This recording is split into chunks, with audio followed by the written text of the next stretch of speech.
Itu permasalahannya. Nah, ada yang namanya CPU scheduler. Kalau scheduler itu untuk mengatur penjadwalan, untuk mengatur jadwal. Jadi sebenarnya dia tuh modul ya, modul di dalam operating system, di mana dia harus menentukan proses mana yang harus dijadwalkan. Kapan sih scheduler ini akan diaktifasikan? Nah, dia akan diaktifasikan jika terjadi proses switch dari running ke waiting, dari running ke ready atau waiting ke ready, atau memang sudah selesai terminate secara normal.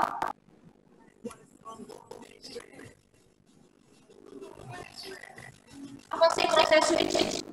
Proses switch itu pergantian proses di dalam CPU.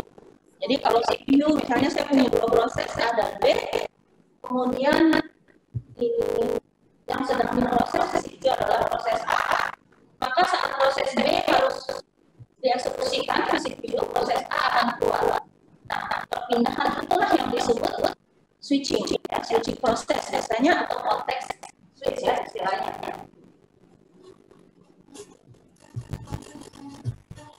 Kan ini dengan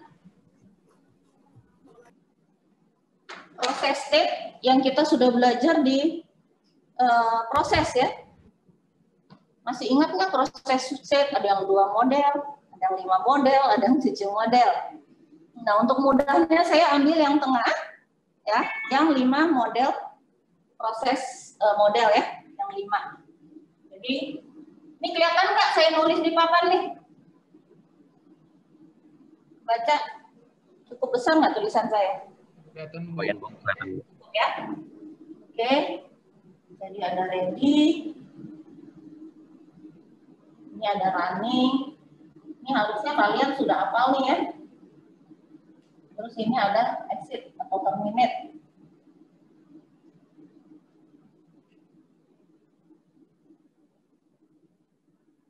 Kemudian di sini ada block.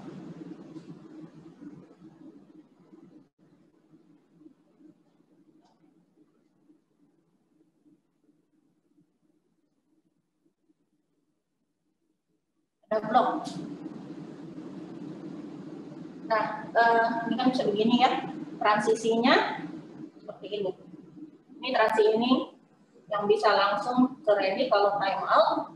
Di sini jika ada I/O request, di sini selesai. Di sini memang ini dijadwalkan di sini ya. Nah, kita sekarang akan lihat kaitan si scheduler itu dengan proses model.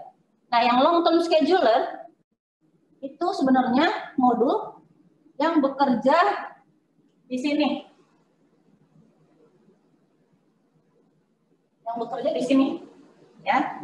Jadi long term scheduler itu tugasnya mengambil proses yang baru, masukkan ke antrian.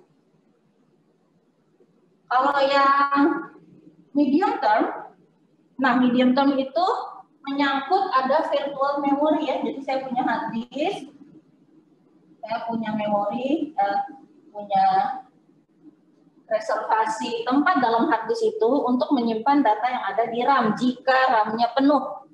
Ya. Jadi di sini ada virtual memory di sini. Nah, ini sebetulnya yang namanya medium term scheduler. Jadi medium term scheduler itu bekerjanya di sini, ya. Kemudian ada yang short term scheduler. Nah, short term scheduler itu kan mengambil proses yang sudah ready, sudah siap untuk dijalankan, untuk dialokasikan CPU. Nah, ini berarti short term scheduler ada di sini.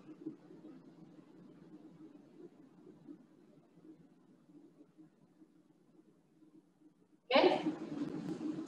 Short term scheduler bukannya di sini. Dan yang terakhir I/O scheduling. I/O scheduler itu apa? Berarti dia scheduler yang menjadwalkan dengan I/O ya, input output. Berarti dia di sini nih. Ini ya, I/O scheduler. Karena I/O scheduler ini akan aktif jika terdapat request atau permintaan untuk download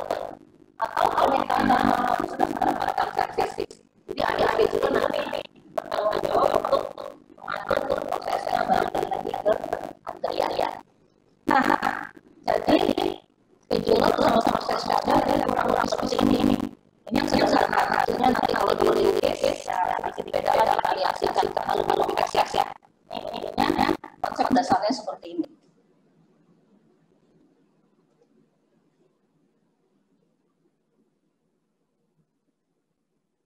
Kemudian ada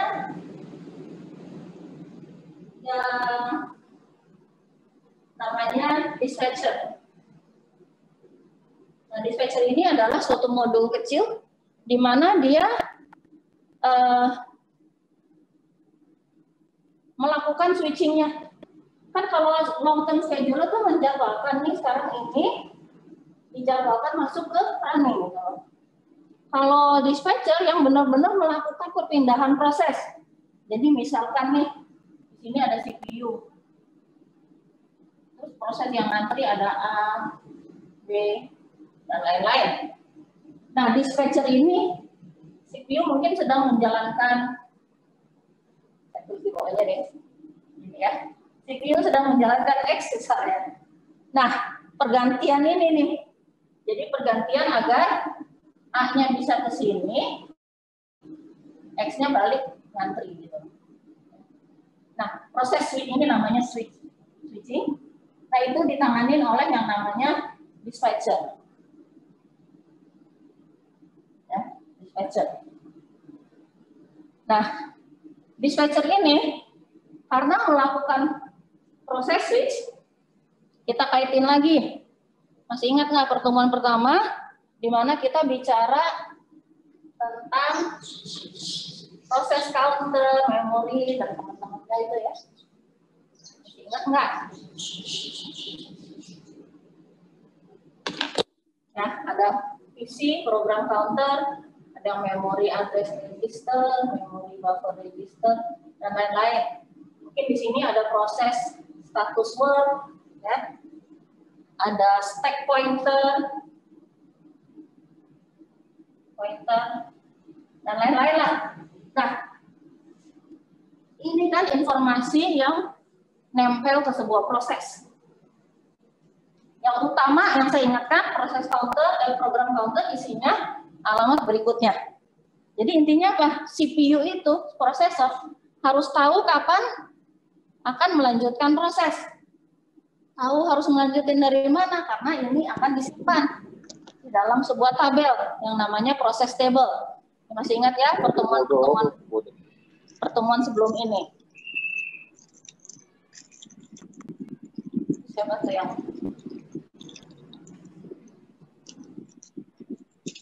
coba di mute ya, siapa itu? Siapa punya? Oke. Jadi ini kan disimpan ke dalam tabel. Tentunya si dispatcher apa yang harus dilakukan? Saat dia mengeluarkan X dari CPU, dia harus menyimpan data-data ini ke dalam proses table. Ini masih banyak lagi ya, saya kasih titik-titik karena saya nggak bisa nyebutin satu persatu. Jadi ini akan disimpan ke dalam proses table. Kemudian si dispatcher juga akan meloading informasi ini untuk si A supaya CPU bisa melanjutkan pekerjaannya untuk proses A. Nah, itu butuh waktu. Walaupun waktunya cukup kecil, mungkin hanya makan beberapa detik, tapi tetap makan waktu. Nah, waktu itu disebut display latency. Ya, kalau kita lihat di slide, itu dispatch latency. Nah, dispatch latency adalah delay yang disebabkan oleh dispatcher melakukan copy-copy dan nge-save informasi yang ada di register-register tersebut. Ya. Nah, dispatch latency memang nggak kelihatan karena dia dengan mata nggak kelihatan karena dia mungkin sekian detik gitu ya. Tapi intinya tetap ada suatu latency, tetap ada suatu delay atau terlambat karena dia tetap harus melakukan ini. Jadi akan makan waktu walaupun sekian detik. Oke.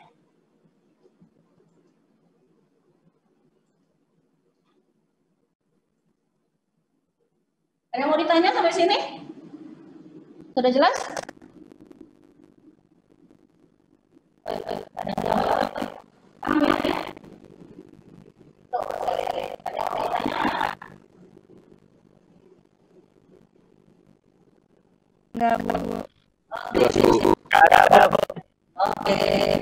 Siap ya. Kita lihat tandanya adalah kriteria studi. Nah, untuk penjadwalan ada aturan-aturannya.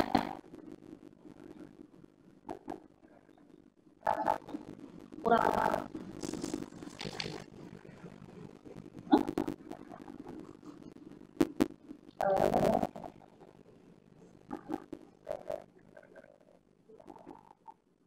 langsung lagi. Oh.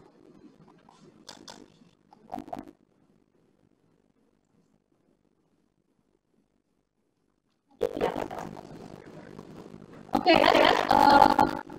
Ini ya kita ya. Oke. Jadi kita lihat cara untuk video untuk melakukan penjadwalan itu butuh ada syarat-syaratnya dong. Karena penjadwalan ini, karena kalau saya di sini program mungkin mau penjadwalan syarat-syarat kita sudah tahu ya. Ada syarat-syarat tertentu untuk melakukan penjadwalan. Nah, syarat-syaratnya adalah kriteria ini. Di mana yang namanya utilization atau penggunaan CPU harus maksimal mungkin. Kenapa? Nah, CPU kan bukan processing ini. Prosesnya harus terus jalan. Jangan sampai processing di bagian CPU adalah merupakan proses yang akan banyak. Karena kalau seperti ini, CPU harus CPU lama masih ada proses yang sama di CPU harus walaupun nanti dia proses yang dijalankan tapi tetap dia harus sibuk. Nah, kalau untuk throughput itu artinya berapa banyak sih proses yang bisa dijalankan dalam satu unit waktu. Unit waktu itu bisa mungkin setengah jam, terserah kita mau bayarnya kayak apa. Nah, kenapa seperti itu? Kalau bicara batch itu kan kayak satu file dan itu banyak instruksi. Nah, instruksinya secara file yang akan menjalankan instruksi dan batch itu akan menjalankan pergerakannya atau proses-prosesnya sesuai dengan yang ada di dalam batch. Dan yang kurang yang harus kita perhatikan di sini adalah berapa banyak sih proses yang bisa diselesaikan dalam satu waktu. Tentunya lebih banyak proses. Kalau 1 jam selesai 10 proses, dengan 1 jam selesai 5 proses, bagus hanya 10 proses saja. Seperti itu. Jadi, itu throughput. Nah, kalau penerapan itu adalah waktu selesai sebuah program. Waktu selesai di sini artinya sampai kita mendapatkan hasil dari program yang kita buat. Jadi prosesnya itu melakukan proses kira-kira yang kalau kita lihat dari proses model tidak ada new dan kita masuk cek sampai exit. Kemudian kita tunggu berapa lama sih prosesnya akan tunggu. Mungkin nanti tadi saya bilang nanti yang baru si ada itu orang baru lagi kalian yang masuk ada terus sehingga hitungannya ya tetap juga dia ada waktu. Kemudian response time itu waktu pertama kali dapat respon dari komputer dari proses jadi nggak selesai. Pertama kali dia masuk proses itu selesai. Mungkin belum tentu selesai ya. Karena kan dia nanti akan keluar masuk baru selesai lagi. Jadi ini yang disebut tentunya kita yang harus selesai harus kecil ya kayaknya. Kenapa? Itu waktu berjalan cepat.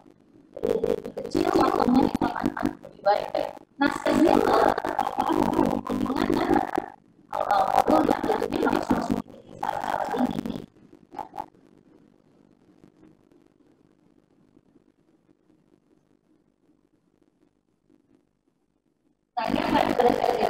sio harus semua, throughput harus semua, sedangkan downtime ini harus time itu harus minimum lah, semuanya harus minimum ya.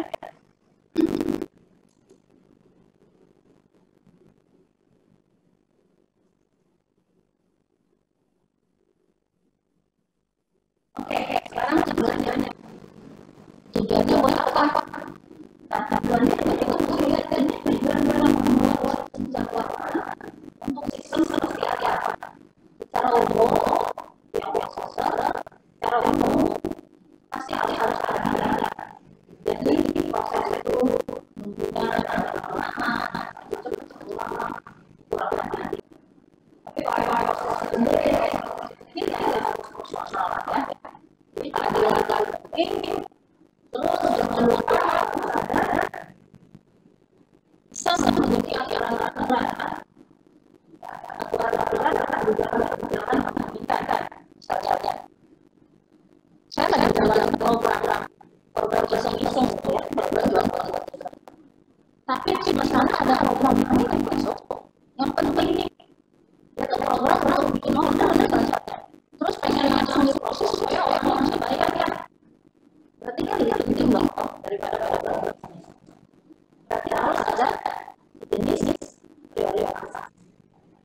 Nah, prioritas itu kan ada tanya prioritas ini. Nah, jadi harus bisa program itu sementara. Kemudian harus ada keseimbangan antara proses yang dengan proses yang sedang berjalan. Jadi semuanya itu harus sesuai. Kalau prosesnya panjang, tanggungannya lebih lama aja. Tapi nunggunya jangan lama banget. Mungkin kalau wajar proses lama wajar sampai menit. Kalau yang wajar 5 menit itu udah nggak wajar. Nah, tentunya prosesnya proses apa ya? Tergantung ada yang tidak keluar. Jangan sampai lama. Nah, itu untuk semua sistem apapun berbeda. Minimal pada saat itu harus dijalankan. Kemudian ada jenis yang base system. Kalau base system itu biasanya ada tapi di dalam satu file.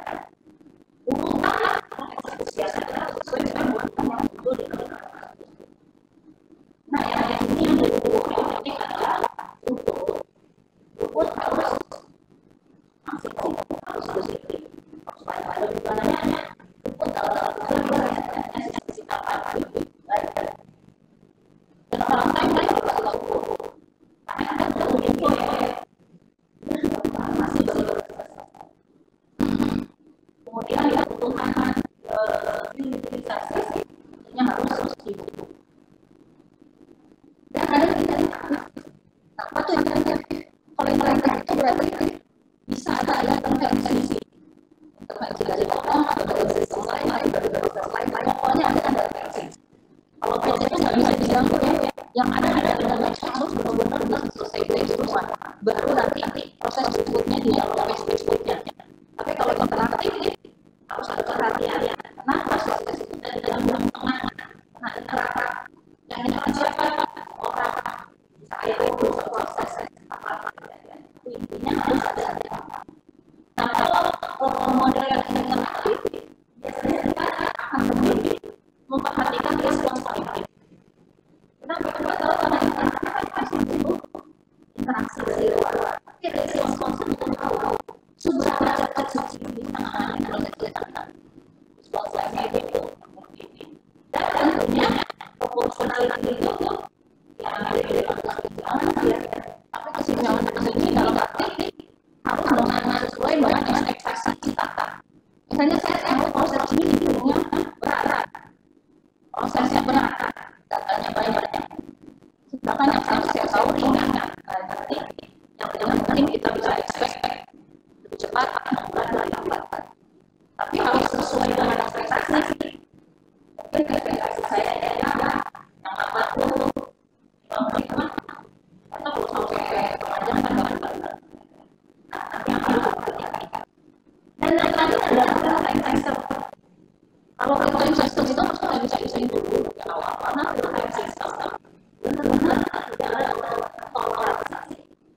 ada sebenarnya ada dua proses. Ada namanya social time, ada namanya hard time. Kalau yang proses sesuai namanya tidak ada polarisasi. Tapi kalau yang berubah, ya ada nilai terlambat sampai 10 menit tidak ada masalah. Jadi kalau yang itu yang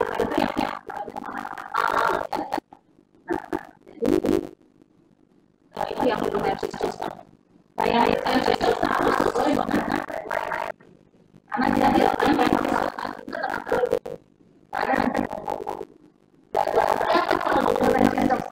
kita harus mencukup awal dari sesi itu untuk bisa menjalankan proses ini jangan sampai ada proses yang terlambat. Proses harus selalu bisa. Nah ini yang nah yang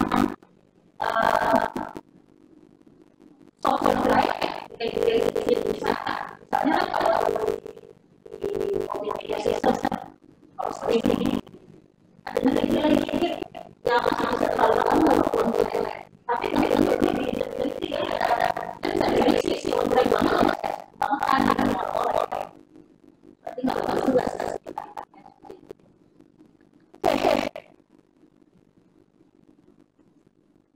Ada yang mau ditanya sampai sini? Ada pertanyaan nggak? Yang kedua.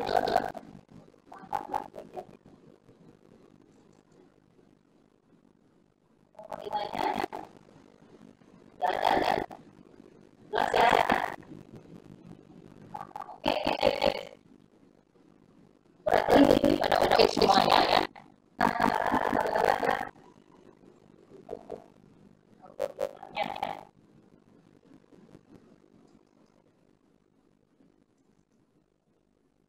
Nah ini adalah algoritma untuk scheduler. Jadi di scheduler tadi, maka kita harus mikirin bagaimana cara pembuatan tanggal harus dilakukan supaya memenuhi kriteria yang tadi itu loh. Yang tadi kita bilang harus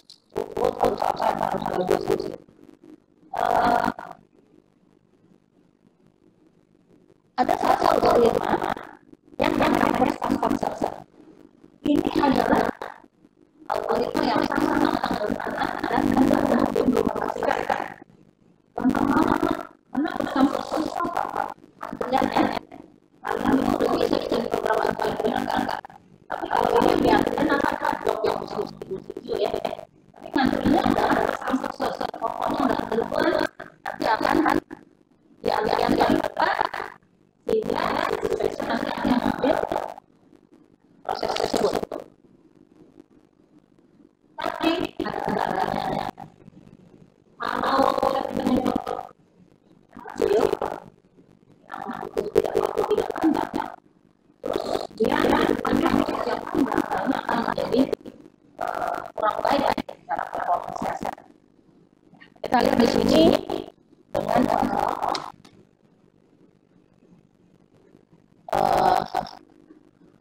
Dengan contoh ini ya,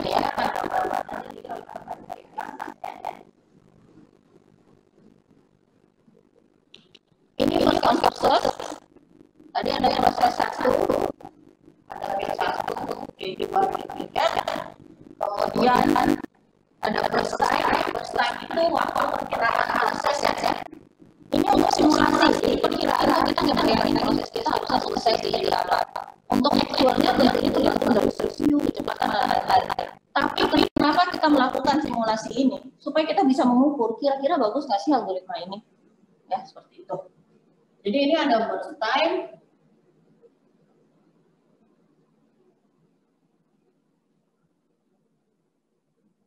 Misalnya, nah kemudian untuk melakukan ini kita gambarkan yang namanya Gantt chart. Ya, Gantt chart ini kita mungkin pernah lihat di software engineering atau di mana. Intinya Gantt chart itu berisi grafik yang berdasarkan waktu. Ya. Jadi yang kita perhatikan waktu. Nah yang ini waktu nih, sini nih waktu ya. Situ waktu. Jadi saya mau lihat simulasinya. Kalau saya punya proses ini dengan algoritma first come first serve, turnaround time-nya kira-kira berapa? Waiting time-nya kira-kira berapa? Nah, kalau kita lihat karena ini batch, berarti kalau batch itu dia otomatis datangnya bareng semua ya. Anggaplah dia datang semua di waktu ke-0. Nah, kemudian karena sesuai urutan, saya akan jalan, si scheduler akan menjalankan P1 dulu, tapi selesainya di 24 karena nggak boleh diganggu ya, kalau batch ini kan harus satu-satu sampai selesai. Terus P2 dijalankan tambah 3 ya, jadi 27, P3 dijalankan jadi 30. Seperti itu. Dan chartnya seperti ini, dan perlu diperhatikan, total 30 ini harus sama dengan total ini 30. Kalau salah berarti kalian telah melakukan kesalahan hitung. Atau ini salah hitung, atau di sini salah hitung. Ya. Oke, sekarang kita bisa hitung turnaround time. Turnaround time. Untuk P1 berapa? Kita lihat turnaround time itu kan waktu selesai. Kita lihat dong, ini kan waktu mulai, ini waktu selesai. Untuk P1. Nah, berarti P1 selesainya di 24.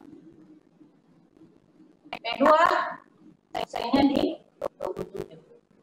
P3 selesainya di 30. Berarti kalau saya mau rata-ratakan, kita mau 1, average turnaround time, rata-rata turnaround time akan 1/3. Ya. Kemudian saya hitung waiting time. WT ya, waiting time. P1, tunggu nggak sih? Enggak ya, dia mau udah masuk ya. Berarti nggak nunggu. Oh. P2, dia diproses di 24. Tapi kan dia datang barengan nih. Berarti datangnya di 0 juga ya. Nah, berarti apa? Dia nunggu 24. Kemudian P3, dia diproses di 27. Datangnya barengan 0 juga. Berarti dia sudah menunggu 27. Nah, kita bisa menghitung rata-rata waiting time, berarti 51/3. Ya. Nah, kalau tadi, kenapa saya bilang kalau proses pendek nunggunya bisa lama? Ini kalau kita lihat nih proses ini nunggunya 24 dan 27. Kalau misalkan urutannya saya ganti, misalkan nih, saya ganti nih, P2 dulu, baru P1, baru P3. Atau ganti dah. P1, P2, P3, tapi burst time-nya di sini 3, 24. Kalau saya ganti urutannya, tentunya hasilnya akan berbeda. Ini kita lihat di sini, P1, 3, P2, cuma 3 juga, P6, baru P4, 30, selesai. 6 tambah 24, 30 ya.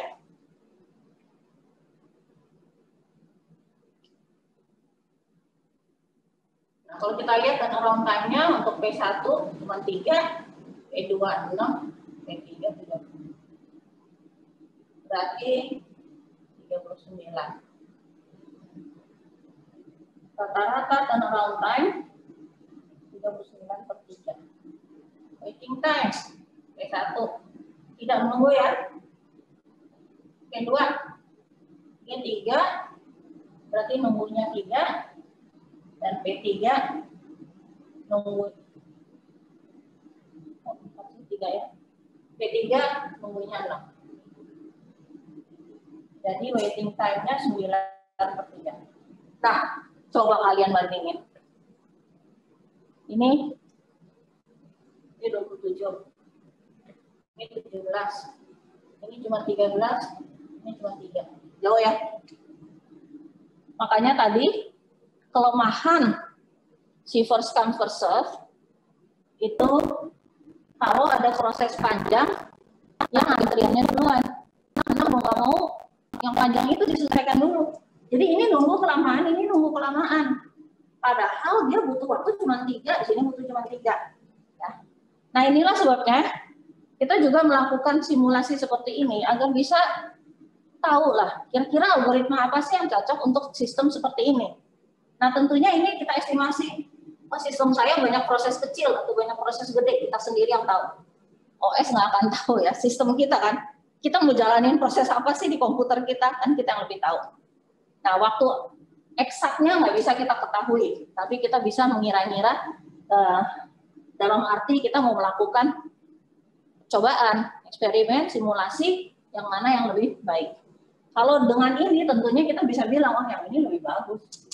Ya dong, karena dia tidak menunggu lama, gitu ya.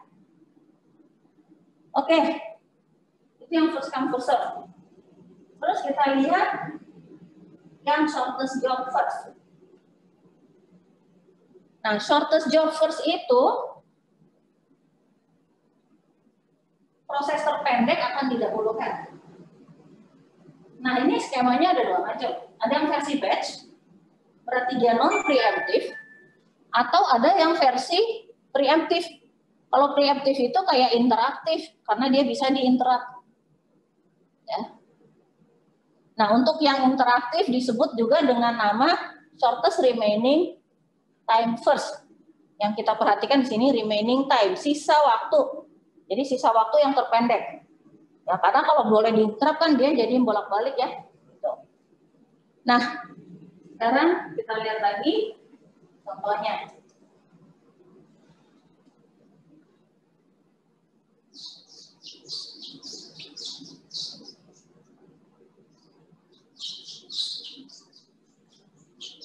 Akan salib soalnya biar kelihatan. Bedanya cuman di sini ada arrival time ya, ada waktu datang. Jadi di sini ada arrival time, di sini ada burst time. Burst time itu waktu proses ya. Oke. 0, 2, 3.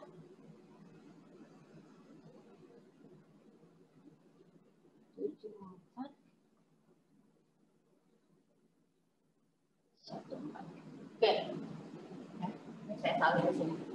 Nah, sekarang kita lihat yang non preemptif dulu. Ini saya bikinin lagi gacarnya. Non preemptif. Non preemptif berarti nggak boleh diganggu. Jadi yang masuk sesuai urutan P1 dijalankan sampai 7, P2 4 ya, burst time-nya berarti sampai 11. P3 1 jadi sampai 12. P4 5 berarti sampai 17. Salah ya? 7 4 ya, sorry. Ini 16. Oke. Kembali kita cross check, double check. Ini kita total 16 berarti ini nggak salah hitungan. Benar ya? Oke. Coba sekarang kita hitung turnaround time-nya untuk P1. P1 selesai di 7. P2 selesai di 11. Tapi, nah, kan dia ada waktu datangnya. Kalau dia belum datang, nggak bisa dihitung sebagai waktu proses dong, karena dia belum kena proses sama sekali, orang datang aja belum. Jadi kita harus potong dengan waktu datang dia. Ketiga juga sama, 12 dipotong dengan waktu datang. P4, 16 dipotong waktu datang. Ya. Nah, jika ingin menghitung rata-ratanya, silakan dijumlahkan dan bagi 4.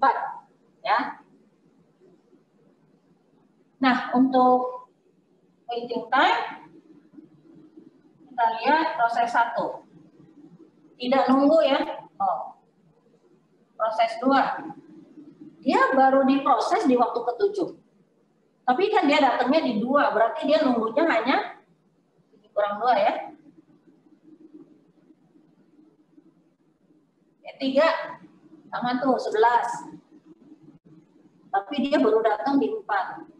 Berarti dia nunggunya 11 kurang 4. Dan yang terakhir P4 diproses di waktu ke-12, kemudian datangnya di 5. Bu Zulfani, mohon maaf, Bu. Ya. Yang P2 sama P3 kayaknya kebalik, Bu. Ini kan shortest. Kebalik ya? Ya kan shortest, jadi yang dipilih yang pilih yang paling kecil dulu, Bu. Oh P3. iya, aduh ampun. Terima kasih Pak, saya jadi melantun. Kita ulang ya. Kita ulang. Karena ini shortest job first ya. Shortest job first bukan seperti first come first serve. Nah, di waktu ke-7 ini udah pada masuk. Berarti antrian kita seperti apa? Antrian kita yang duluan adalah yang terpendek, P3 dulu. Kan dia pendek. Baru P2, baru P4. Tuh, jadi antriannya kayak gini. Ya. Sorry ya, tadi saya mikirannya first come first serve. Kalau shortest job first, ini harus saya tulis nih biar saya nggak lupa. Ini shortest job first. Oke. Seperti ini ya. Nah, sekarang saya mau tanya nih, ada yang bisa jawab nggak? Kenapa P2 dulu baru P4? Kan sama 4 ya. Ada yang bisa jawab nggak? Mungkin karena arrival time-nya. Karena apa? P2 duluan datang. P2 kenapa? Duluan datang. Betul. Saya deh kalian paham ya. Karena P2 duluan datang, bukan mungkin memang karena itu. Karena dia duluan datang, dia udah masuk antrian dulu ya. Jadi kita lihatnya P2 baru P4. Nah, ini berarti urutan di sini P3. Ya. Tadi saya terbalik karena saya mengasumsi dia first come first serve tadi ya salah. Oke, P3 berapa? 1 ya. Di 8 di sini. Terus berikutnya kan P2 ya. Berikutnya P2 4 jadi 12. P4 16 ya, ini totalnya 16 benar ya, nggak salah ngitung. Nah kita lihat lagi turnaround time-nya P1 7, P2 sini 12 ya, dikurangin waktu datang dia 2, 10, P3 nih, 8, dikurangin waktu datang P4 16. Kurang waktu datang 5. Ya.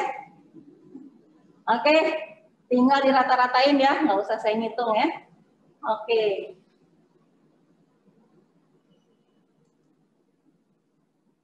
Kemudian waiting time-nya P1 tidak menunggu, P2 dia di sini kan di prosesnya, datangnya di 2 berarti 8 kurang 2 dia nunggunya 6.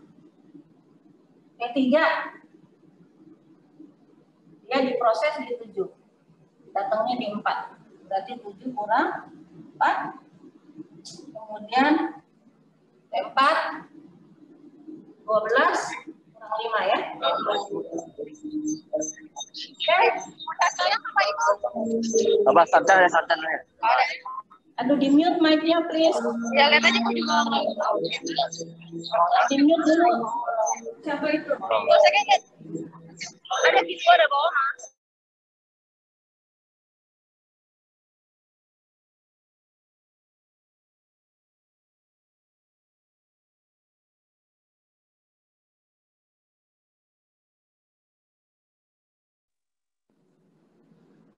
Ini adalah shortest job first yang nggak boleh diinterupsi, nggak boleh di preempt ya. Ini non preemptive. Oke. Nah, sekarang kita lihat kalau preemptive. Kalau preemptive itu artinya apa? Artinya dia boleh diganggu. Jadi setiap kali proses sudah berjalan, jika ada proses masuk, dia akan diganggu di situ. Diinterrupt di situ. Saat diinterrupt, scheduler itu akan mencari proses yang sisanya paling kecil. Nah, itu yang akan didulukan. Sisa, karena kan sebagian berjalan ya. Yang sisa paling kecil siapa? Nah, saya gambarkan ini shortest job remaining time first. Ini biar saya nggak salah lagi nih, saya tulis judulnya. Nggak ngaco lagi. Oke ya, dia mulai di 0. Mulai pasti di 0 lah ya. P1 ya masuk. Tapi P1 itu diinterap oleh P2 di waktu 2. Jadi saat P1 sedang diproses, diinterap di 2. Oke? Nah, di sini scheduler akan melihat siapa yang terpendek.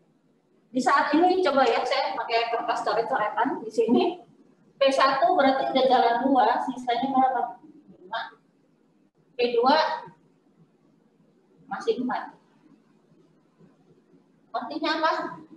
P2 lebih kecil. Maka P2 akan masuk dulu di sini. Oke? Sampai dia kena interrupt lagi oleh proses berikutnya. Proses berikutnya interupsi di 4.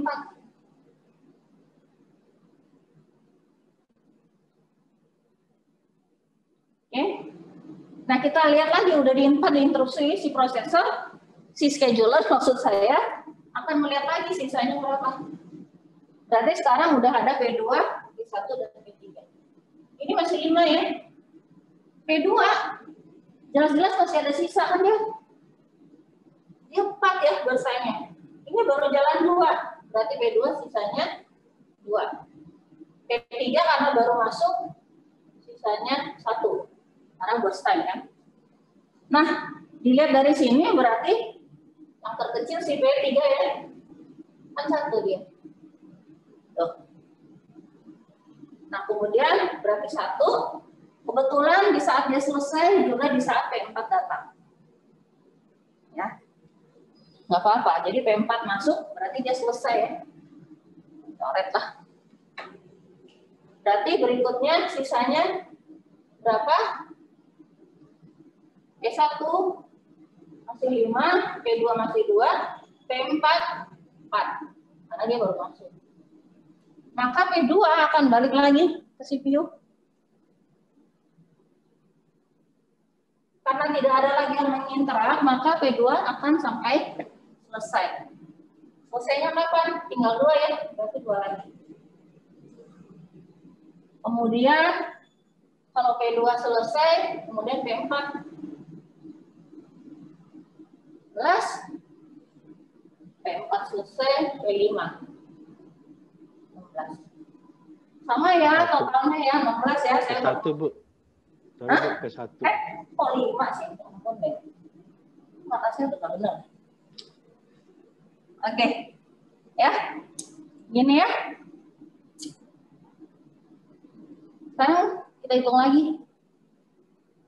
Turnaround time-nya. Kalau ngitung turnaround time-nya gampang ya, tinggal baca Gantt chart-nya. Yang penting kalian bisa membuat Gantt chart-nya dengan benar. Ya. Kalau ini kan tinggal baca. P1 kapan selesai di sini? Berarti 16 kurang waktu datangnya. Waktu datang dia 0 ya. P2 selesainya di sini 7. Waktu datang 2. P3 selesai di 5. Waktu datang 4. P4 ini ya 11 kurang 5. Nah.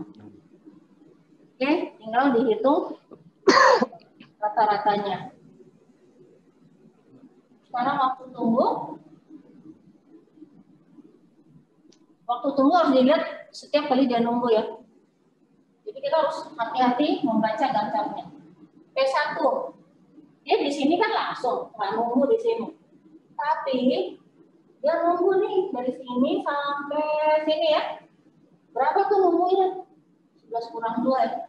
11 kurang 2. 9. Oke. Nah, kemudian kita lihat lagi P2. P2 di sini masuk. Nggak nunggu juga, kebetulan dia datangnya di 2. Berarti dia 0, tapi dia ada nunggu lagi di sini. Ditambah sini ya. 5 kurang 4, 1 ya. Kemudian P3 dia diproses di 4, datang di 4 berarti dia 0. Dan terakhir P4 dia diproses di 7, datang di 5. Berarti 7 kurang 5, 2 ya. Oke. Berarti dia seperti ini. Nah, nanti bisa dilihat lagi, dihitung lagi rata-ratanya. Nanti kalau disuruh bandingin ya tinggal lihat aja mana sih yang lebih efektif. Efektifnya gimana lihatnya? Ya dari sisi turnaround time-nya lebih baik dan waiting time-nya lebih baik. Kalau yang satu lebih jelek, tapi kalau bedanya beda tipis, ya masih kita anggap oke lah ya. Seperti itu. Nah, kalau di ujian kalian mendapatkan soal seperti itu, soal analisa, soal apa, jawablah memberikan penjelasan sesuai dengan hasil yang kamu dapetin. Jangan asal, oh bagusan ini selesai. Nggak cukup ya kalau jawab seperti itu. Bagusan ini karena jika dilihat ininya begini, lihat ininya begitu. Jadi jawabannya tuh yang benar-benar bisa melakukan analisis. Ya, kalau ditanya seperti itu. Dan juga saya harap dan chartnya itu dibikin. Jangan tahu-tahu kasih jawaban. Turnaround time sekian, waiting time sekian. Dari mana saya tahu kamu ngerti? Bisa aja asal nyaplok kebetulan lagi hoki. Terus bener gitu ya, bisa aja kan? Nah, itu yang saya nggak mau. Jadi kita mesti detail lah gitu. Kasih lihat penjelasannya, kasih lihat cara kamu bisa dapetin hasil seperti itu. Oke? Nah, untuk sampai di sini ada yang mau ditanya? Kalau ini nggak ngerti, nanti yang berikutnya lebih nggak ngerti soalnya. Karena yang nanti akan lebih kompleks ya. Untuk yang shortlist remaining job masih pusing, masih pusing. Harus lihat yang teliti ya. Oke, saya ulangi lagi.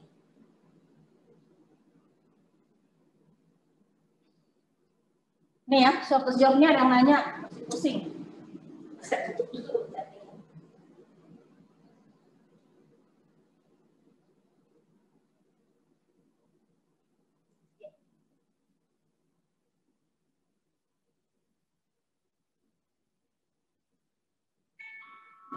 Ya, ini yang saya tanya, saya mau jelasin lagi.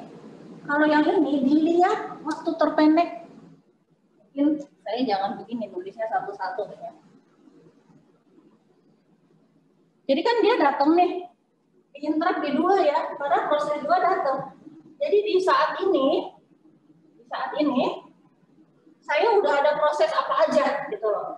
Saya ada P1 dengan sisa 5. Karena P1 kan udah sampai ujung sini nih.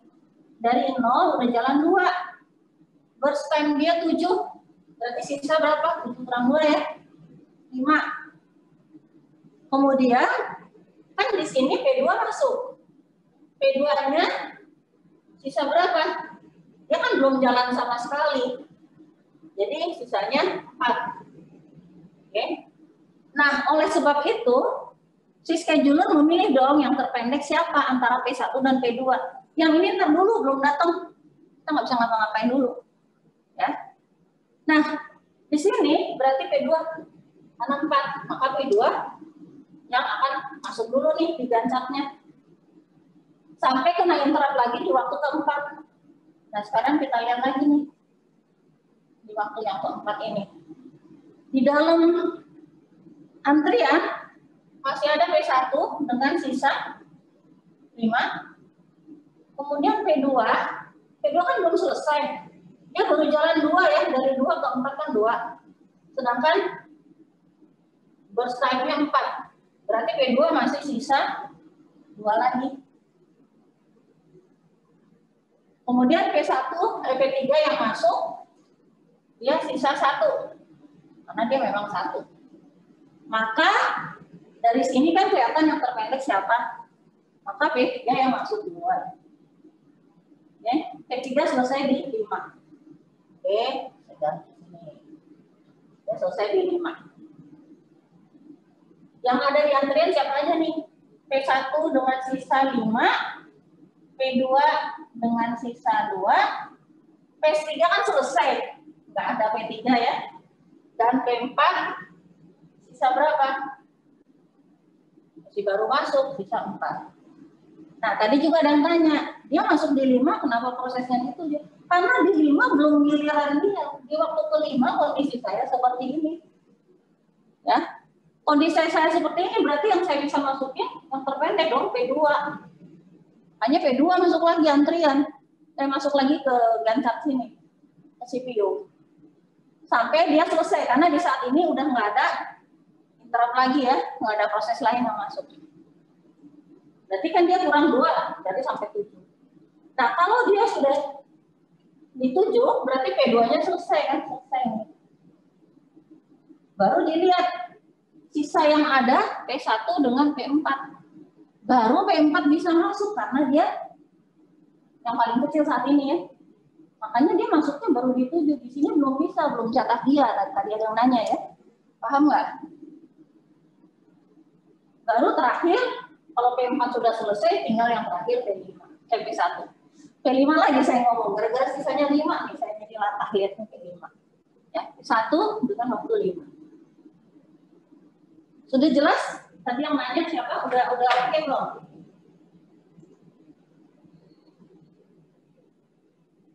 Oke, sip.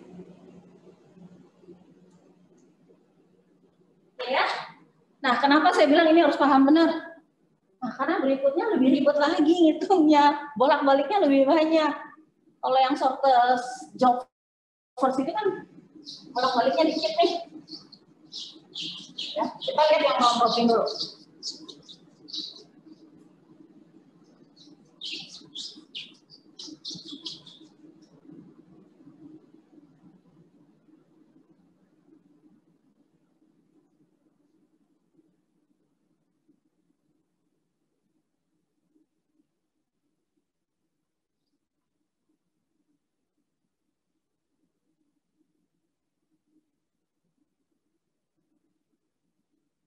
Oh, 20, 25, 30, arrival time-nya, burst time-nya 53,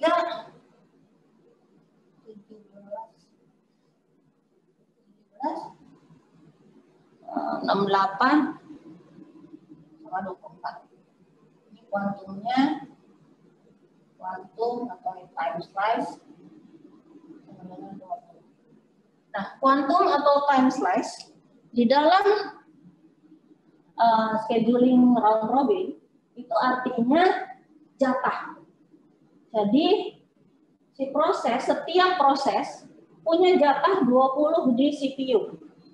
Kalau di CPU setelah 20 belum selesai, maka prosesnya akan lari ke antrian paling belakang.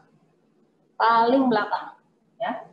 Nah, jadi kita sekarang bikin Gantt chart-nya, kita potong setiap kuantum ya, setiap 20 kita potong. Karena kita mau lihat. Karena ini intinya untuk apa sih? Untuk supaya setiap proses dapat jatah. Jadi dia dikasih waktu 20. Habis itu kan giliran proses yang satu lagi. Dia dapat data 20, giliran yang satu lagi. Dan akan bergantian terus. Sampai selesai. Nah, ini harus hati-hati karena keluar masuknya akan banyak. Oke. Mulai dari 0 P1 ya. P1. Kan kita potongnya di 20 ya.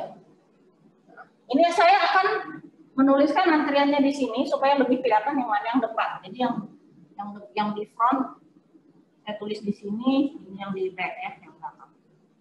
Supaya gampang lah melihat urutan antriannya seperti apa. Di 20 P2 masuk nih. P2, yang lain belum ya. Berarti saya punya P2 ya. Terus P1 kan harus balik ke belakang. P1, P2, P1 balik ke belakang. Ya, jadi kondisi saya seperti ini. Berarti giliran berikutnya P2 ya. Nah, cuma P2 service time-nya atau waktu prosesnya itu 17. Berarti CPU nggak boleh idle ya. Kalau ada proses nggak boleh nganggur. Jadi berarti dia sudah 17. CPU udah siap menerima proses lain. Berarti di sini 37 dan P2 tidak balik ke antrian karena sudah selesai.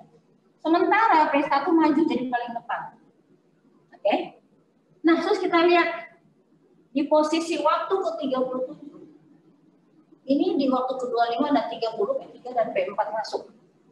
Artinya antrian saya di sini ada P3 sama P4. Ya. Nah, sekarang lihat aja sesuai antrian. P1 balik antriannya sampai kuantumnya habis, jadi ditambah 20 jadi 57. P3 akan paling atas. P1 masih balik ya, belum selesai kan ya. Jadi P1 balik ke antrian terbelakang. Seperti itu. Kemudian P3 masuk 20 lagi ya, sesuai kuantum 77. P4 menjadi di paling atas. P1 berikutnya, P3 belum selesai. Karena P3 68 belum selesai, dia akan balik ke antrian. Oke. Antrian paling atas akan dijalani dulu, maka P4 jalan. P4 sesuai kuantum 97. P1 ke paling depan, P3 berikutnya, P4 lari ke paling belakang. Balik lagi ke P1. P1 tetap enggak. Nah, kuantumnya kan 20. Sedangkan si P1 itu 53. Kalau 53 artinya apa? Artinya cuma 13 lagi kurangannya ya. Itu sebenarnya lebih ke bulu. Kurangannya hanya 13 karena di sini udah 20. Itu namanya calon semua mau. Aduh, siapa sih itu?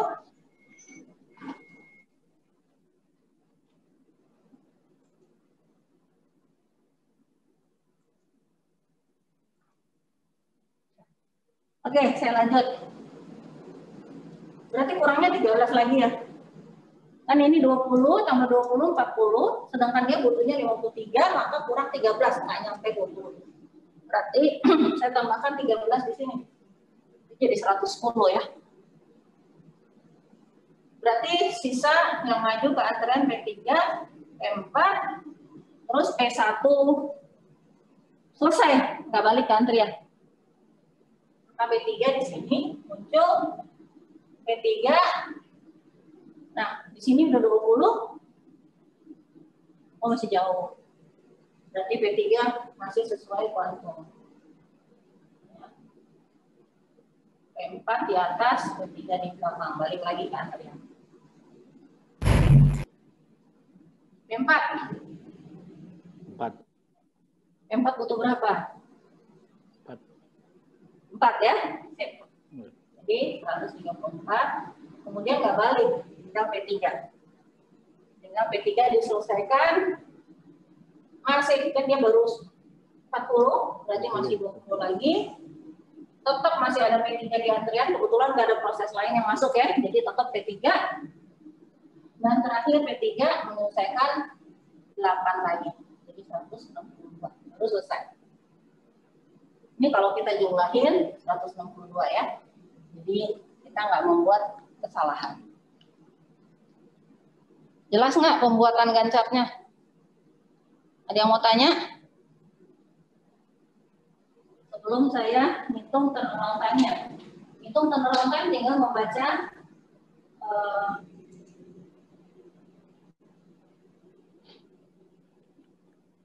jelas ya? Oke, ada yang mau nanya dulu? Boleh nanti di chatting. Selalu 20 apa gimana ya, Bu? Kenapa? Kenapa? Time slice-nya pasti 20 atau bisa berubah? Itu bisa kita setting. Jadi kalau time slice itu, setiap kali kita melakukan konfigurasi komputer, itu harusnya bisa diubah. Tapi selama ini kan kalau kita install OS kan kita next, ambil default doang ya. Gitu. Ambil default doang. Tapi sebenarnya kalau kita udah ngerti OS, itu kita bisa ganti itu kuantumnya. Kalau saya merasa untuk proses saya, kuantum segini nggak bagus, saya bisa naikin, saya bisa kurangin. Pokoknya intinya boleh saya modifikasi lah.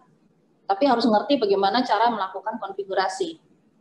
Nah, kalau untuk latihan simulasi, tentunya ini nanti harus kita berikan. Ya. Terima kasih, Bu. Oke. Nah, oke, sekarang saya hitung lagi turnaround time-nya. turnaround time. Untuk P1 berapa? Dia selesai di 110 ya. Datangnya di 0. P2. Lihat aja selesainya kapan. Oh, dia selesai. 37 dia udah selesai, datang di 20. Oke. Kemudian P3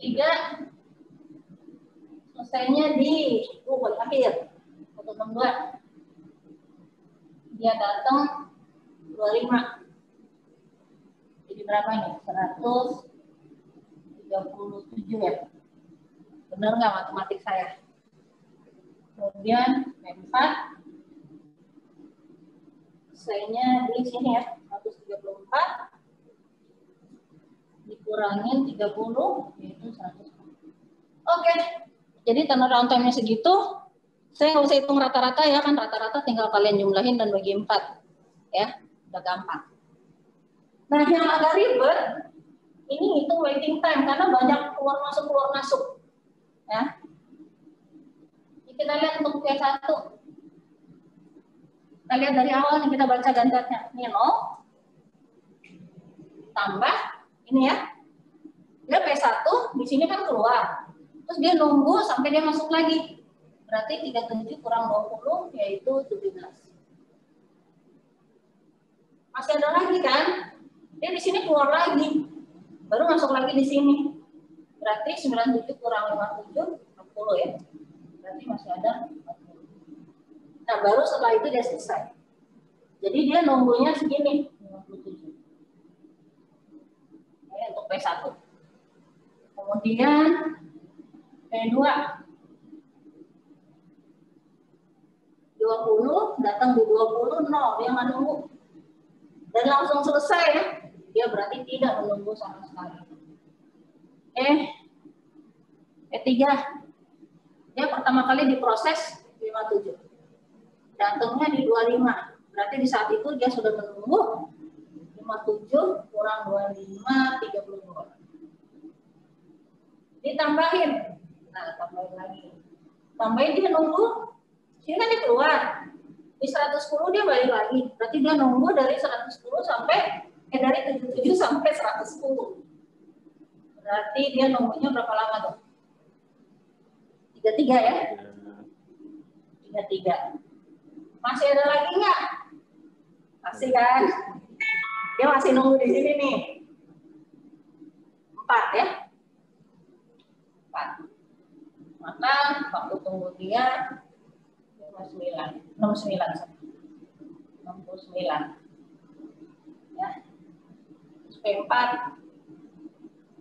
pertama kali proses ini 77. Datang di 30. Berarti dia sudah nunggu 47. Terus ada nunggu lagi nggak? Ada ya di sini ya. Dia P4 di 97 keluar, di 130 masuk lagi. Berarti dia nunggu 33 ya.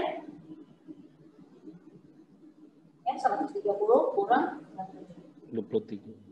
Benar ya, 33 ya. Ini kebiasaan pakai kalkulator ngitung manual bagus. Oke, ini jadi 80. Nah, udah dapat, tinggal membuatkan rata-ratanya. Ini kalau pakai round robin. Ya, paham nggak? Yang mau ditanya nggak?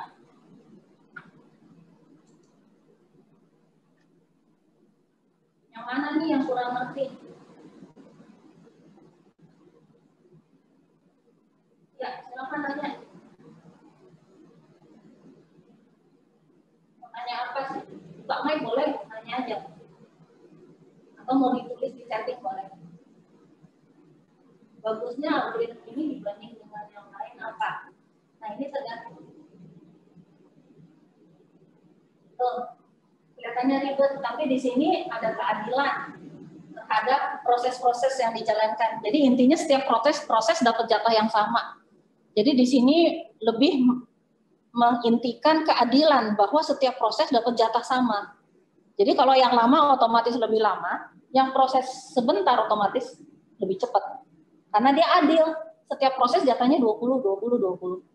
Kalau belum selesai ya dia berarti ada satu ronde lagi. Belum selesai satu ronde lagi, jadi keluar masuk. Memang kelihatan ribet.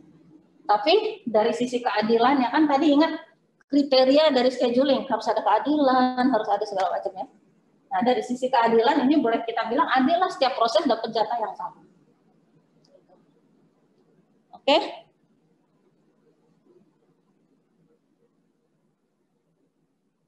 Untuk P3 waiting time, saya salah ngitung? Kenapa tadi? Waiting time P3. P3 ini. Kita lihat waitingnya berapa lama. Di sini dia 32 ya. 57 kurang 25. Kemudian, oh salah ya benar. Ini dari sini ya. Jadi kurang berapa ini? Dari 130 ke 77 berapa kan?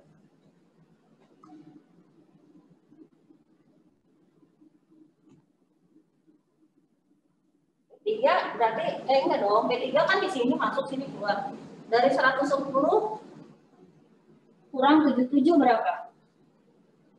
Benar kan 33? Terus berikutnya dari 130 ke 134. 4, benar dong? Ini 69, benar dong? Kamu ngitung sampai 100 sekian dari mana? Siapa tadi yang ngitung? Salah ya? Oh, kamu hitungnya salah.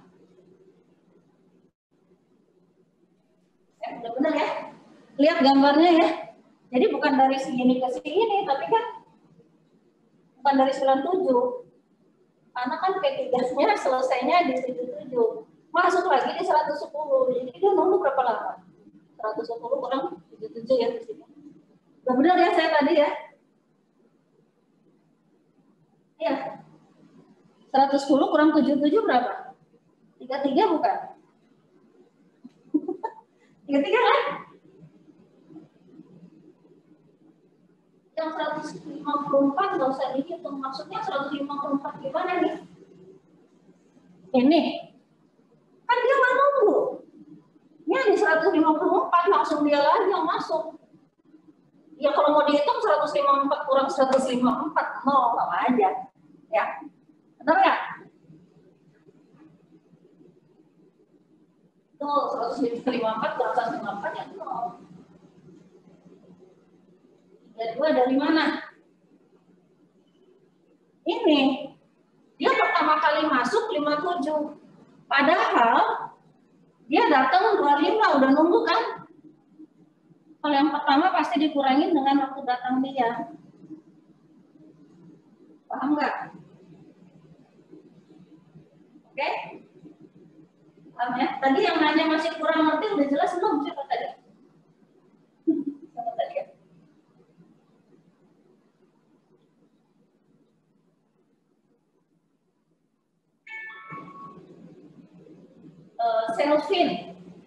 Selvin udah lebih jelas belum? Jadi kita tuh lihat kalau udah sesuai jatah dia harus keluar. Nanti masuk lagi sesuai antrian. Makanya untuk mempermudah, ini saya bantu dengan penulisan antriannya di sini supaya saya nggak terbalik-balik. Ya, jadi ini kan di setiap kali 20 pasti berhenti. Karena kena interaksi kan. Kena interak, setiap kali 20 itu pasti interak karena kuantumnya atau time slice-nya 20 di sini. Oke, Selvin. Udah ngerti belum? Udah Bu, udah. Sip.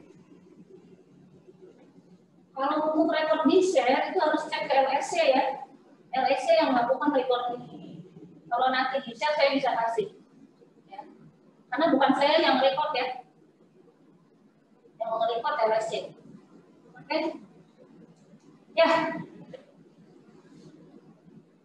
Nah, sebenarnya ini kan konsep dasarnya aja. Sebenarnya di realistisnya itu bisa kita melakukan variasi.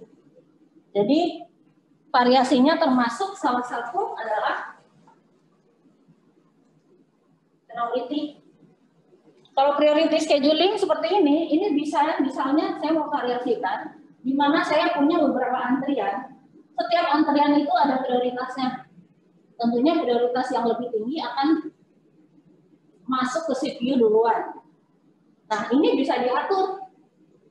Misalnya priority 1 pakai round robin, atau karena dia paling rendah ya, priority 1 pakai round robin, mungkin kuantumnya kecil. Kemudian priority 2 pakai round robin, kuantumnya gedean. Jadi ini tergantung. Jadi kalau kita mau bikin seperti ini, ujung-ujungnya kita akan yang prioritas tinggi akan bisa diselesaikan lebih dulu karena dia dapat jatah prosesinya lebih lama. Misalnya priority 1 round robin, kuantumnya 4. Priority 2 kuantumnya 16. Priority 3 kuantumnya 32. Priority 4 terus comfort serve biar langsung selesai karena dia paling tinggi prioritasnya misalnya. Nah, ini tentunya bisa kita variasikan tergantung kita mau kontrolnya seperti apa. Nanti sebenarnya kalau mau ngitung bisa juga kita buatkan gancatnya, tapi tentunya agak lebih ribet lagi karena apa? Karena kita harus lihat dia di prioritas tinggi nggak. Kalau tinggi berarti jatuhnya lebih lama kan, kuantumnya nggak standar kayak round robin yang ini. Kuantumnya kan 20, 20, 20. Kalau pakai yang ini tentunya kuantumnya kalau pas dapat yang prioritas tinggi nanti dia dapat lebih panjang. Ya, seperti itu. Jadi variasinya banyak ya. Saya nggak akan contohkan, kalau saya contohin kelamaan nanti ya waktunya habis. Kemudian ada multiple queue. Silakan di latihan sendiri ya. Karena bisa kita gabungin algoritma apapun. Jadi yang intinya kalian ngerti cara membuat si gancat. Kemudian untuk multiple queue, kalau multiple queue itu antriannya bertambah kelipatan 2 terus. Ya. Jadi misalnya pertama kali dia masuk ke CPU kuantumnya 2/0 atau 1. Kalau belum selesai dia masuk lagi ke CPU dengan kuantumnya 2/1. Belum selesai masuk lagi dengan 2/2 dan seterusnya. Tujuannya apa? Tujuannya supaya mengurangi si dispatch delay tadi. Dispatch delay kan peralihan kan pasti ada delay. Otomatis kalau swappingnya banyak, delaynya akan lebih banyak. Kan tadi saya bilang tidak terlihat di mata. Tapi kalau ada 10 kali swapping atau 100 kali, berasa dong nunggunya. Ya. Nah, dengan cara ini mengurangi swappingnya. Kenapa? Karena kuantumnya digedein. Setiap kali dia kembali digedein. Belum selesai, dia kembali lagi digedein lagi. Ini contohnya, saya punya proses kuantumnya 100. Butuh 100 lah. Berarti kan dia pertama kali 1. Belum selesai dong, masih sisa 99. Dapat jatah 2/1, berarti 2. Tetap belum selesai, baru selesai 3, masih sisa 97. Dapat lagi 2/2. Dan seterusnya 2/3, 2/4, 2/5. Dan terakhir 2/6. Tapi 2/6 dia udah keburu selesai, nggak perlu membutuhkan 64. Karena kalau kita jumlahin 1 tambah 2 tambah 4 tambah 8 tambah 16 tambah 32 masih butuh 37 untuk selesai. Jadi si 64 nggak pakai semua. Intinya apa? Dengan cara ini, kalau proses saya butuh burst time-nya 100, perpindahannya hanya 7 kali. Kebayang nggak kalau kuantumnya 2 misalnya? Kalau kuantumnya 2, dia akan bolak-balik setiap 2 ya. Perpindahan proses konteks switch-nya berapa kali? Kurang lebih 50 kali kan?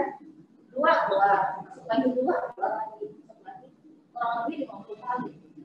Dan kalau 1 detik akan berasa di 50 detik, di sini 57 detik. Itu delay-nya. Ya. Jadi untuk multiple queue juga bisa dilakukan untuk membantu proses yang butuh waktu panjang biar bisa lebih perpindahan proses dari satu ke yang lain di CPU nggak terlalu banyak.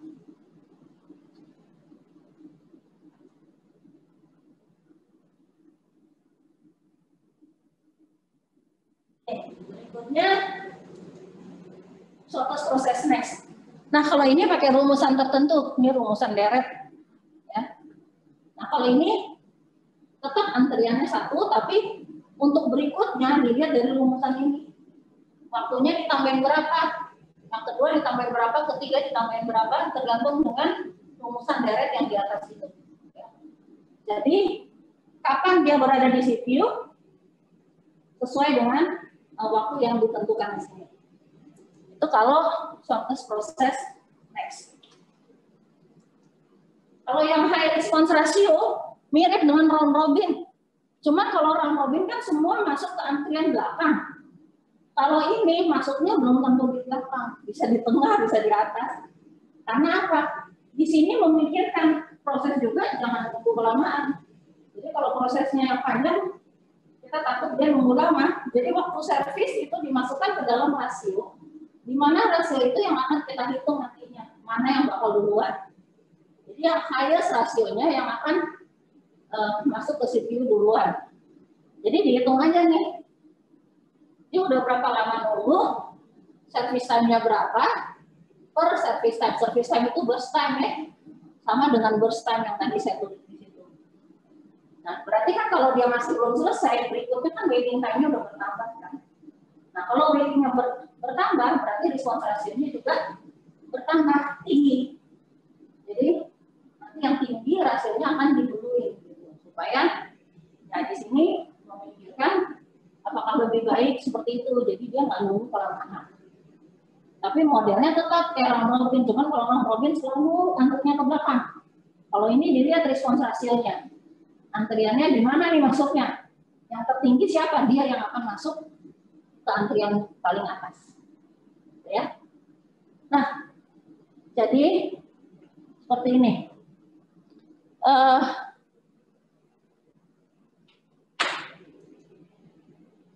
Kemudian ada yang feedback. Nah, feedback beda lagi.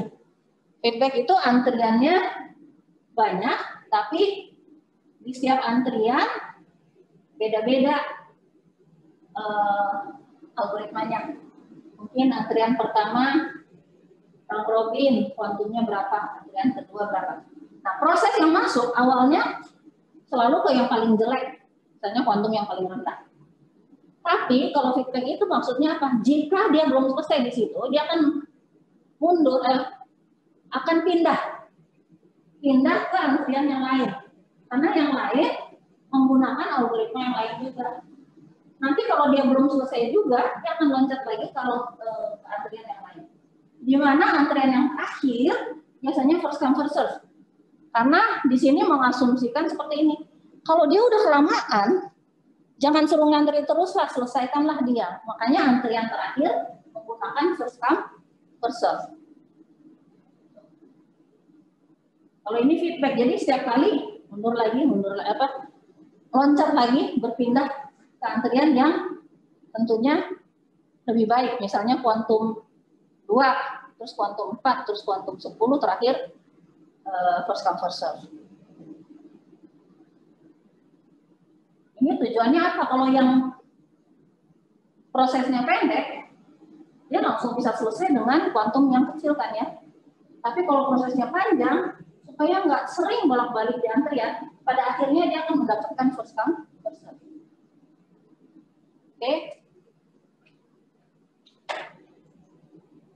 Nah, kalau untuk yang real time, itu paling kita harus meyakinkan bahwa totalnya benar, apa CPU kita cukup. Anggaplah CPU kita 100% atau 1. CPU kita 100%, nanti akan dilihat jumlah CPU yang dibutuhkan per periodic event yang dia butuhkan. Ya, kalau kita lihat contohnya di sini, periodic eventnya butuhnya berapa? 100, 200, dan 500 milidetik. Kemudian CPU-nya yang dibutuhkan 50, 30, dan 100 milidetik untuk setiap event tertentu. Nah, kita harus meyakinkan ini bisa jalan nggak di real time. Jadi 50 per 100, 0,5, 30 per 200, 0,15, 100 per 500, itu 0,2. Kalau masih di bawah 1, aman. Atau sama dengan 1 pun masih aman. Artinya apa? CPU saya masih bisa menangani. Saya punya 100% CPU, saya bisa bagi-bagi 50% ke sini, 0,15 ke sini, 15% ke sini, 20% ke sini. Tapi kalau sudah melebihi artinya apa? Saya nggak akan bisa jalanin proses itu di real time. Terus harus ngapain? Ya pikirkanlah upgrade prosesor, nambahin prosesor, upgrade CPU atau apa. Karena di CPU ini tidak bisa, karena sudah melebihi 1. Ya, jadi ini gunanya kita menghitungkan di awal, karena kita harus memprediksi kalau untuk real time. Nggak boleh, kita nggak punya CPU, kita mau maksain, nggak bisa ya, kalau untuk real time. Oke. Nah, di sini ada beberapa contoh perbandingan. Ini sih bisa kita lihat. Ini dengan contoh soal seperti ini dibuatlah first come first serve, nomor in shortest process next, semua ada di sini dan dilakukan analisis. Jadi biasanya kalau analisis minimal 2 atau lebih kita bandingkan. Ini nanti dihitung nih rata-ratanya berapa, rata-rata turnaround. Terus ini kan ada service time-nya, jadi kan turnaround untuk service time-nya berapa hasilnya. Tentunya paling kecil lebih bagus ya. Jadi ini dengan contoh kasus seperti ini, kalau dijalanin dengan semua, ternyata kalau kita lihat kasus ini rata-rata yang bagus. Ini ya, yang bagus yang ini. Kalau shortest remaining time waktu saya rata-ratanya paling kecil. Tentunya nggak selalu hasilnya ini, karena semua tergantung proses apa yang akan saya jalankan di sini. Oke, ada yang mau ditanya?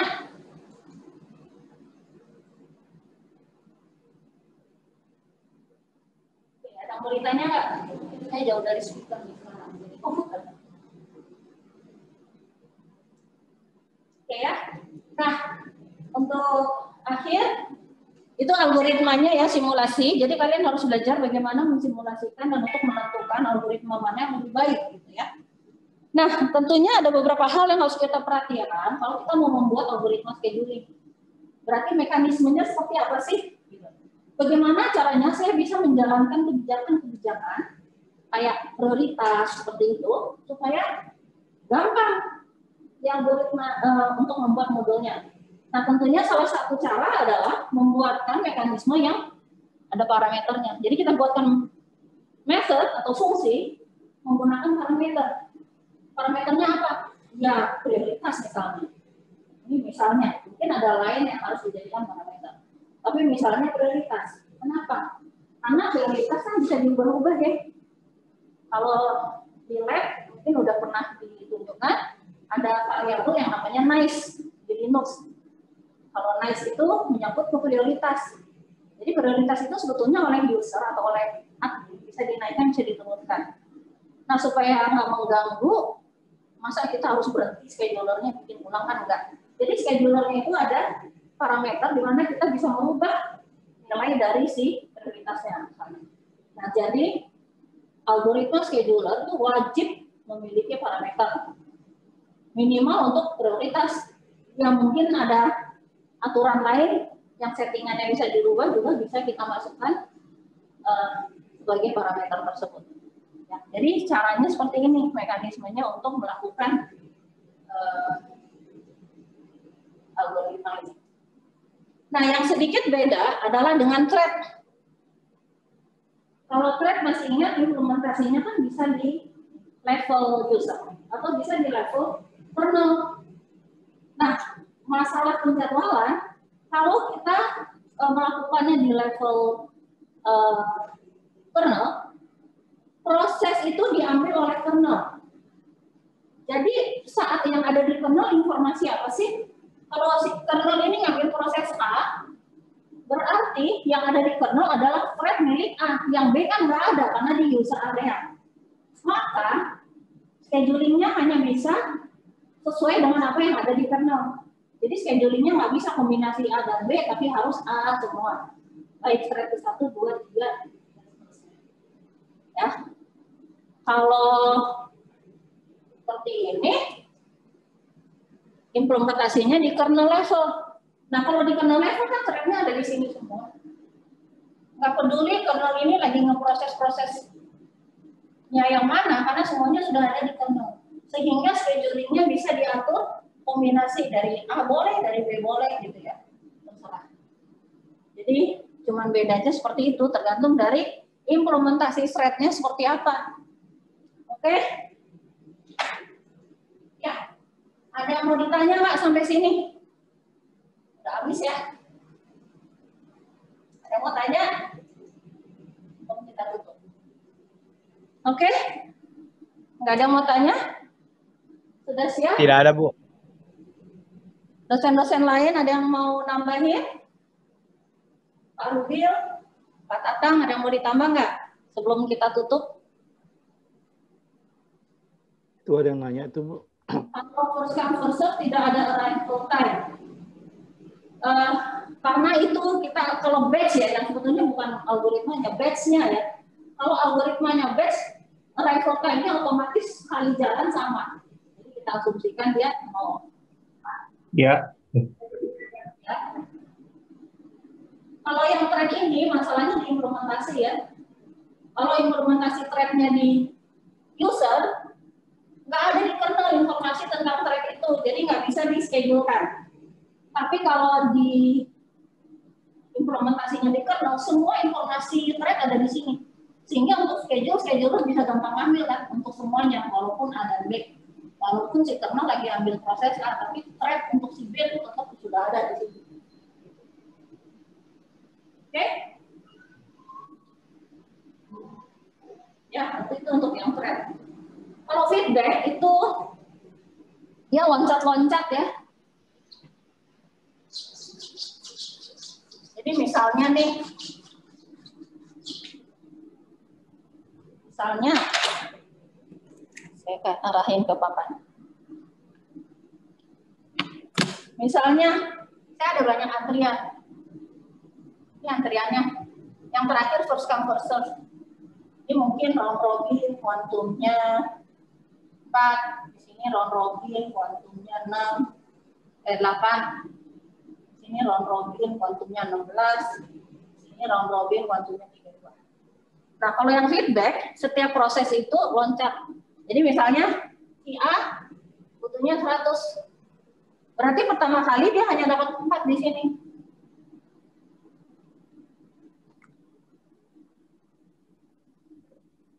Si A di sini hanya dapat 4.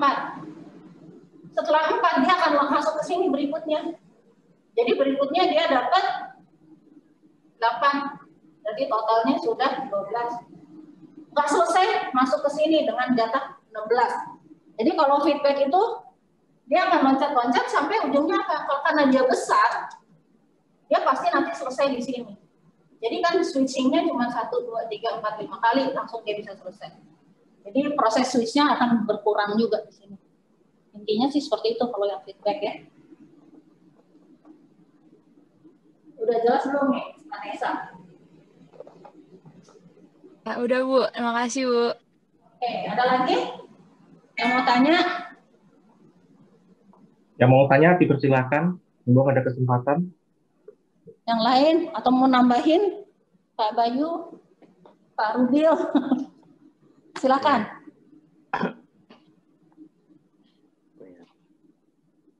Cukup sih, Bu. Oke.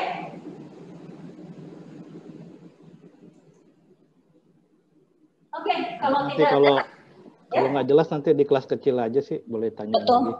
Silakan tanyakan lagi di kelas kecil masing-masing ya. Kalau masih ada yang masih belum jelas, kebetulan kita waktunya juga sudah habis. Jadi saya di sini ya. Oke, terima kasih. Semoga Pak Rubil lebih berikutnya bisa hadir ya. Insya Allah. Terima kasih ya. Semuanya. Terima kasih, Bu. Kita tutup di sini. Kasih banyak Bu. Terima kasih, Bu. Terima kasih, Bu. Terima kasih, Bu. Terima kasih, Bu. Terima kasih, Bu. Terima kasih, Bu. Kasih Terima kasih, Bu. Bu. Kasih, Bu. Kasih, Bu. Kasih, Bu. Kasih Bu. Kasih, Bu. Kasih Bu. Kasih, Bu.